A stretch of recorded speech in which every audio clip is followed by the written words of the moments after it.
This is Benji. Benji Bull. He has very tense shoulders, he mumbles to himself, and he also does this thing where he chews on the inside of his cheek when he's worried. Benji also has a secret. He carries the whole entire world in his pocket, and whenever he gets bored, he takes out the world and listens to it, and looks at it, examining all its different properties. He loves this secret of his. Sweet. And he would feel lost if he ever went without it. After all, the world always tells him when he's done well, Nice haircut. That is such a look. I love it. Come on. and talks to him when he feels lonely. What's the square root of 69? He was even starting to worry that he might actually love it a bit too much. Talented. This is insane. You're so talented. It even gives him the latest scores when he's otherwise tied up. Are they winning? Yep. Nice. And what more could an average, insecure human need? But one night, something changed.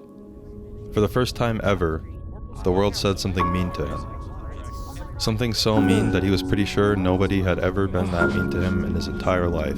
Bro, you're a fucking pussy. What? Not even once. Not ever. You've never seen a vagina before? You've never seen a pussy before? Why would you say that? Oh my god, shut up.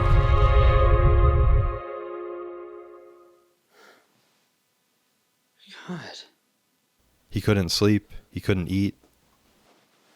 And from that night onward, he didn't want to listen to it anymore, or examine it like he used to. He just couldn't unhear what it had said. And worst of all, she never even apologized. Not even a reluctant apology. She just pretended like it never even happened. Yo, dude, I love those shorts. Are they You're new? so talented. But he couldn't just leave. Now he needed her around. Who else is going to tell him when he's done well? You are such a good friend, man. You have always been there for me. I will always love you. Or talk to him when he feels lonely? So talented. Or worst of all, who was going to give him the latest scores when he was otherwise tied up? They're losing 1-0. But it didn't matter. This new power was no longer offering a net profit. Benji was starting to feel like someone was always watching him, causing his shoulders to tense up. And for the first time ever, he was mumbling to himself, repeating that same mean thing she had said. And this growing concern that she may have found some cruel, manipulative power over him, it made him start to chew on the inside of his cheek. Something he'd never be caught dead doing before any of this. In fact, he thought that people who did it were just plain annoying to be around. So he had to act fast. He started by keeping the world in the other room, at least while he was sleeping. And after a few nights, he'd even forgot to say good morning and ask her for the forecast. Because it was quicker anyway to step outside and see for himself. He finally felt like he was getting his life back. He even started seeing a girl. They would write letters back and forth, and one summer night they planned to meet up on a special date. Benji bought a very special gift for her, which he picked out all on his own, and a very special outfit, which he'd also picked out all on his own.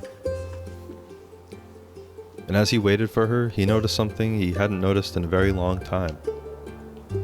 A smell that carried itself in a gust of wind, which had been traveling through the air for what must have been over 20 years, just to meet him on that night. It was the smell of a tree that grew in the backyard of his childhood home. A symbol from a time when he had known about the world, but didn't know her so intimately. One tree out of millions, but it could have been the only tree she ever grew. And he was happy to know only that one. It was all he needed. He felt her presence, and she felt his. And it was all they needed.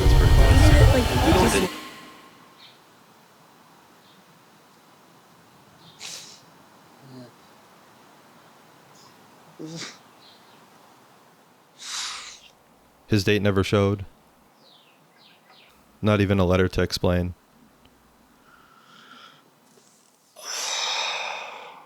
Fuck.